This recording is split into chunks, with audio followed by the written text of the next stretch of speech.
Holiday Music Week continues with Trans-Siberian Orchestra. They have so many great holiday CDs, and here they are with Christmas Canon Rock.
Everyone, this is just another gorgeous CD. How many CDs do you have now? This is the third, or the completion of the trilogy, plus Beethoven's Last Night, which is our first non-holiday rock opera, and Night Castle, which we're finishing now, and should be out in time for next summer. Okay, terrific. Well, we're going to, or is there going to be another song? Oh, there's not going to be another song. Okay, I'm so sorry. No problem. It's a minor emotional star. In a few years of psychotherapy, we'll be fine.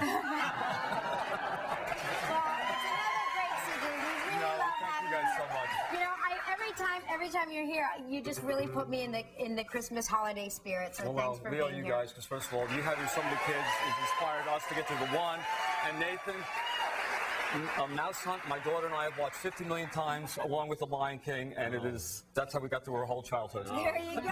Thank you. Well, we're going to take a break and talk with Nathan about the producers when we come back. Thank you so much, Fred. If you'd like to know more about anything you see on Live, log on to our website. Live will return in a moment.